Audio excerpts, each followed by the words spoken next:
Dans la forme, comment vous avez trouvé cet échange du chef de l'État avec les forces vives de la région du Yadga? Martin Savadougou. Merci, M. Dapa. Dans la forme, le président est resté constant. Il est resté droit dans ses bottes. C'est à ses habitudes d'être droit dans le langage, d'être honnête et de dire directement ce qu'il pense. Et au-delà des Burkinabés, il s'est adressé une fois de plus aux Africains et aux Noirs de façon générale. Donc dans la forme, ça n'a pas changé. Et il ne mâche pas ses mots. Et il attire également l'attention sur le fait que nous avons une certaine responsabilité par rapport à ce qui nous arrive et que nous devons prendre conscience, car tout commence par la prise de conscience afin de trouver des solutions. Karim Diallo. Je voulais saluer l'engagement et surtout la détermination de nos forces de défense et de sécurité, dont les efforts au quotidien nous permettent donc d'apporter notre modeste contribution sur le débat national par rapport à des thématiques qui peuvent intéresser donc les Burkinabés. Voilà. Revenant à votre question, je dois pouvoir dire que le président du Faso a atteint les objectifs qu'il s'est fixés donc à travers cet exercice de redevabilité et de proximité du point de vue de la forme, parce qu'il est resté constant, il est resté direct, il est resté plus ou moins sincère par rapport donc aux préoccupations de ses compatriotes. Alinana. Dans la forme, il faut d'abord citer le contexte. Waïguia, comme vous le dites, dans la région de Yadga, qui est réputée être une localité qui parle sans filtre, où la contestation politique est élevée au Burkina Faso. Donc, sur le plan sécuritaire aussi, la région de Yadga est l'une des provinces la plus traumatisée à la limite par le terrorisme. Si bien qu'à un certain moment, beaucoup s'interrogeaient si le président ou toute autre autorité pouvait s'y rendre. Le président l'a fait. Donc déjà, le fait d'aller à Waïguia, c'est un signal fort pour nos forces de défense et de sécurité. C'est une caution morale et politique pour les habitants de la région de Yadga. Ensuite, sur le plan forme toujours, le langage utilisé par le président du Faso, c'est un langage... beaucoup n'arrivent pas à appréhender. Croyant que peut-être c'est un langage, mais c'est un langage simpliste, utilisé à dessein pour choquer non seulement la jeunesse burkinabé, africaine et en général l'homme noir. Donc c'est sciemment fait. Si vous voyez qu'à un certain moment, le président du Faso parlait et que, vous voyez même l'Assemblée, la bouche ouverte, qui était en train d'appréhender ou de consommer ce que le président disait. Donc sur le plan de la forme, c'est choisi. Et ça vient ensuite parce qu'en avril passé, le Premier ministre a lancé ce qu'on appelle les conférences régionales pour permettre au gouvernement d'être en phase avec les masses laborieuses au niveau des provinces. Dacier bien douté. Oui, merci. Avant tout propos, permettez-moi de saluer la grande mobilisation de la population du Yarga pour cet accueil chaleureux réservé au président du Faso, président de l'AES et à sa délégation. Deuxièmement, saluer en tout cas l'armée burkinabé pour le combat mené afin qu'aujourd'hui on puisse voir que la région du Yarga a repris, en tout cas ses activités, a repris vie. Donc c'est un moment fort dans notre marche actuellement. Je pense que en ce qui concerne la forme du discours du président, on doit dire que c'est la sacralisation du commandement et surtout le refus du bicéphalisme. Globalement, voici en tout cas ce qu'on peut dire parce que c'est une clarification politique et militaire majeure dans l'histoire de notre pays, ce qui a été dit à Waïguia. Alors, le chef de l'État, dans ce discours de 90 minutes, pendant 1h30, il a abordé un certain nombre de sujets qui ont fait l'actualité ces dernières semaines et ces derniers mois, notamment en termes d'éducation, les conditions pour les étudiants burkinabés d'aller étudier à l'extérieur. Il a abordé ce sujet. Il a abordé aussi le sujet sur la réputation de l'imam Kindo qui avait fait couler beaucoup de salive. Il a aussi abordé le sujet sur les ONG humanitaires et les conditions dans lesquelles elles devraient intervenir au Burkina Faso. Il a abordé aussi le sujet sur la rupture des relations diplomatiques entre le Burkina Faso et la France. Est-ce que s'il y a un mot, Martin Savadougou, qu'on devrait utiliser pour peut-être qualifier ce discours, est-ce que si on dit clarification, ça colle? Est-ce que c'était un exercice de clarification auquel le chef de l'État s'est adonné? Bon, moi, je dirais plutôt c'est la franchise. Voilà, parce que généralement, en matière de diplomatie, on a souvent l'habitude de dire qu'il faut employer un langage de diplomate, il faut camoufler certaines choses. Mais le président a choisi une autre voie, c'est-à-dire être honnête avec son peuple. Ça choque, parce que souvent, on ne s'attend pas à ce qu'un président fasse certaines révélations. Mais on verra qu'à moyen, à long terme, c'est en réalité c'est le discours-là qu'il faut tenir. Parce qu'on dit que qui aime bien châtie bien. Si tu aimes quelqu'un et tu es honnête avec la personne, il faut lui dire la vérité. Donc je dirais que c'est vraiment un discours de vérité. Et de franchise. Voilà, et de franchise. Et comme à ses habitudes, bon, ça n'a pas changé. Karim Diallo, moi j'ai dit clarification, Martin Savago dit vérité, où vous vous situez. Les mots utilisés par le chef de l'État ont été des mots directs. Dans certains cercles, on a dit, en se posant des questions, est-ce qu'un chef de l'État devrait parler comme ça? Bon, je ne sais pas s'il y a un code spécialement dédié à la manière dont un chef de l'État doit parler lorsqu'il s'adresse à son peuple. C'est vrai que le président du Faso, le camarade président Ibrahim Traoré, a son approche, a sa méthode. Je pense que ça fait partie de ses spécificités. Ce n'est pas la première fois qu'il s'adresse au Burkinabé. Donc je dois pouvoir dire qu'on est habitué à son style, à son management, à sa façon donc, de voir la manière dont il s'adresse donc, à ces populations. Et cela relève de mon point de vue de son pouvoir discrétionnaire. Nous attendrons de voir si des résultats concrets pourront donc naître de cette façon de parler et de cette façon de s'adresser au Burkinabé. Je pense que c'est le plus important. Sinon, il n'y a pas une école spécifique où un président doit parler comme ça ou doit parler comme ça. Bon, et en tenant compte aussi de la manière dont ils sont arrivés au pouvoir, je pense qu'il faut accepter que ça relève de ses spécificités, c'est sa marque déposée, c'est sa façon à lui de se faire comprendre par son peuple. Donc c'est le plus important. Et ce qu'il faut retenir, c'est de faire en sorte que cet exercice puisse apporter un plus en termes de gouvernance, en termes d'amélioration surtout des conditions de vie de nos compatriotes. Ali Nana, dans le vocabulaire utilisé, le mot a été choisi, vous l'avez dit, c'est fait exprès pour choquer quand les chefs de l'État demandent est-ce que l'homme noir est maudit et qu'il dit par exemple qu'il y a certains Burkinabés qui ont jeté la pierre à leur pays. Les mots sont forts, directs, francs, c'est ça le style du chef de l'État. Oui, mais c'est sciemment fait. Je disais tantôt que c'est un langage sciemment choisi par ses conseillers communicationnels pour choquer.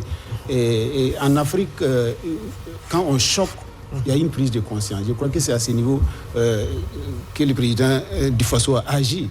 En fait, ensuite, on parlait de clarification. Moi, je dirais, au-delà de la clarification, il y a ce qu'on appelle la rectification aussi dans ce langage. Parce que tous les sujets qui paraissaient tabous à un certain moment ont été décortiqués ici à Ouayouguia. Notamment la fameuse soi-disant crise entre les numéro 1, numéro 2, numéro 3 et autres. Cette classification, je ne sais pas, qui est née d'où, je ne sais pas, a été, en tout cas, d'une manière ou d'une autre, exorcisée. Ensuite, la question de l'arrestation de l'imam Dicko. Je crois que c'est la première sortie pratiquement officielle qui prouve à souhait que l'imam Dicko a été effectivement arrêté du fait d'un certain nombre de propos tenus suite à, effectivement, à l'adoption de la loi sur la liberté religieuse. Ensuite, le président est revenu sur un certain nombre de révélations, notamment une présence des services de renseignement qui est venu proposer des produits, tout ça. On va passer des extraits dans un instant. Donc tout ça, c'est sciemment fait et je crois que c'est dit Ibrahim Traoré.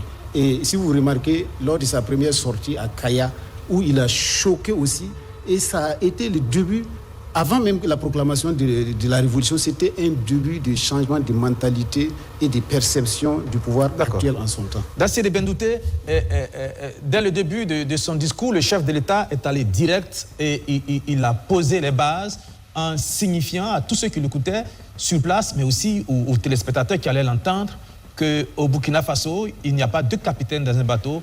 Il n'y a qu'un seul président, le chef de l'État, le président du Faso. C'était nécessaire de le faire, cette clarification-là. Oui, merci. Moi, je pense que globalement aussi, on peut retenir de cette intervention les leçons de l'histoire.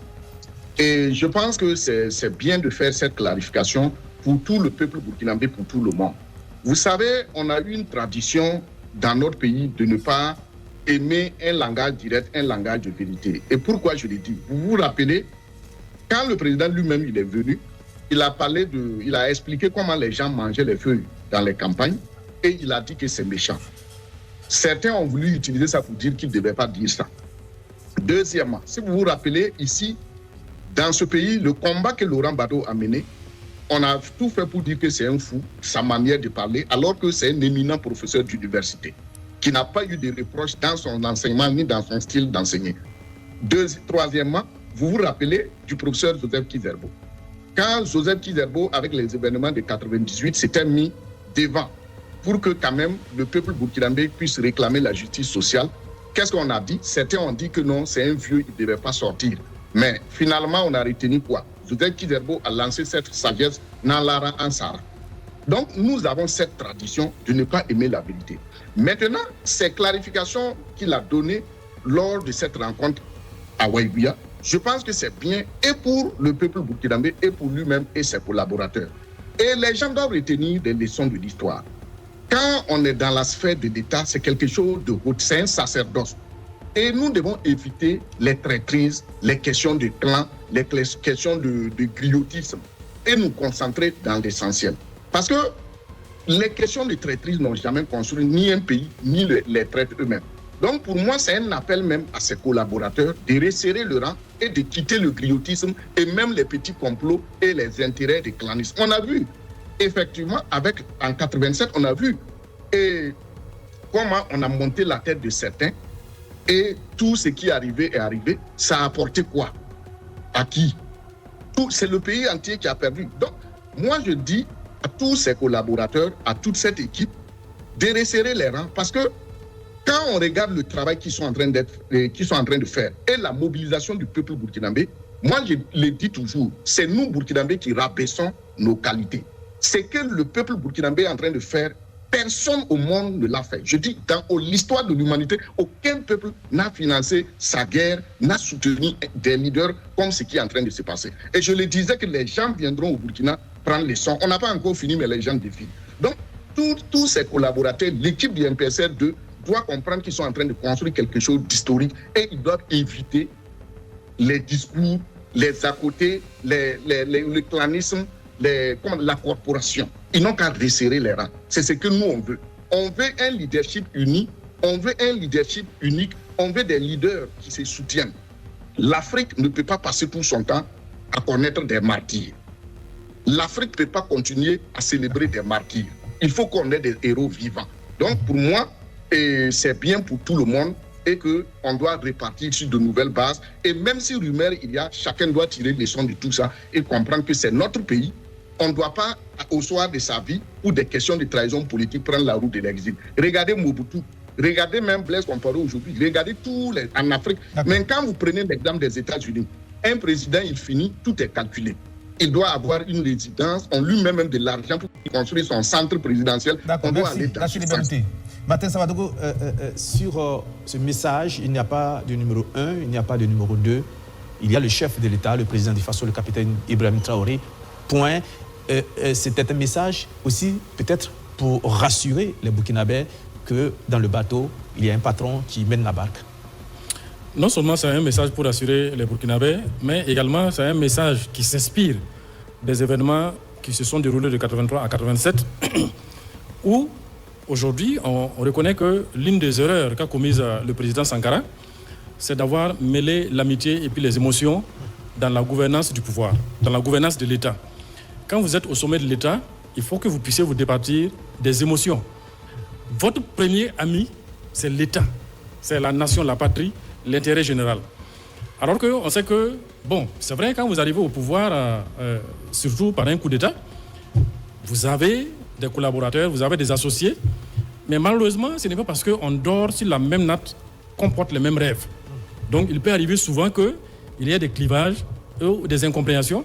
Donc, c'était nécessaire de clarifier que la mission, c'est l'intérêt du Burkina Faso. La mission, c'est la sauvegarde, la restauration de la sécurité sur l'ensemble du pays. Et pour ça, il faut qu'on reste focus et chacun tient sa place. Il y a des institutions et la place de tout un chacun a été définie.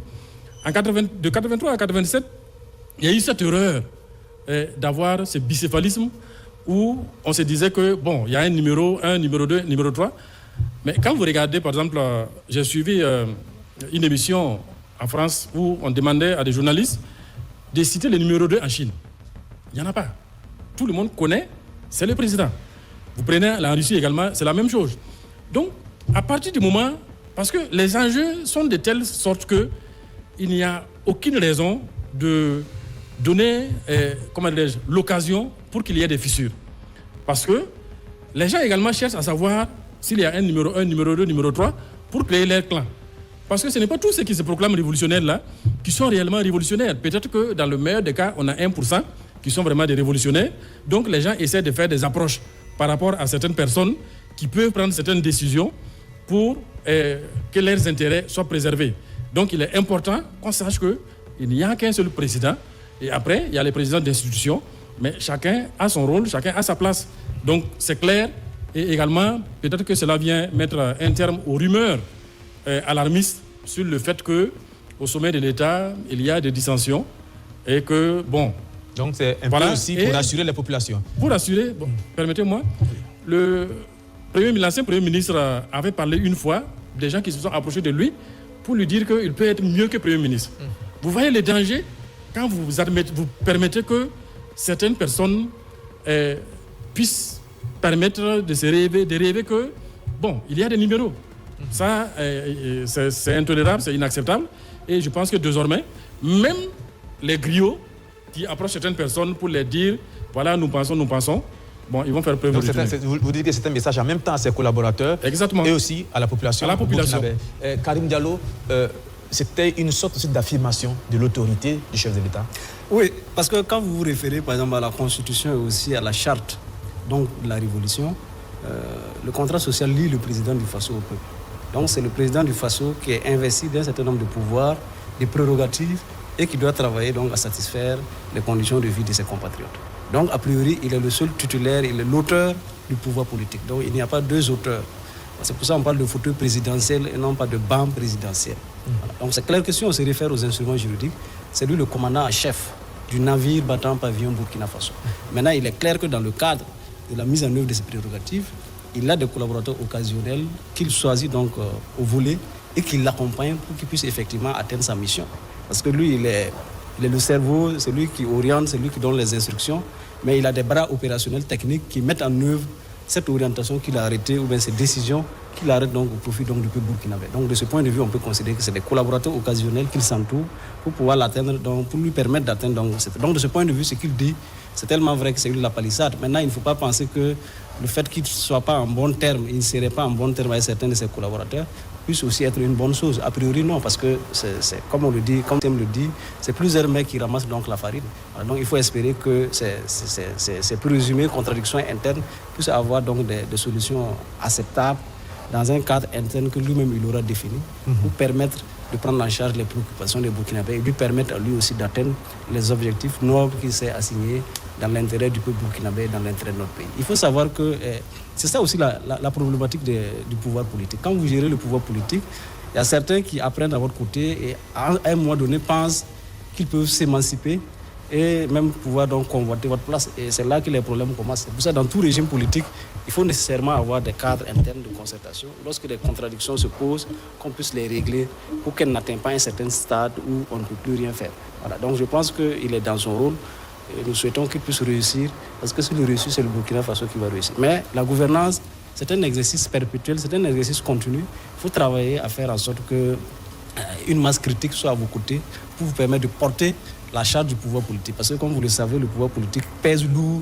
Donc c'est un fardeau qui pèse lourd sur les épaules. Et je pense que lui-même l'a reconnu à demi-mot lorsqu'il disait qu'il n'a plus de jeunesse, ce qui est vrai.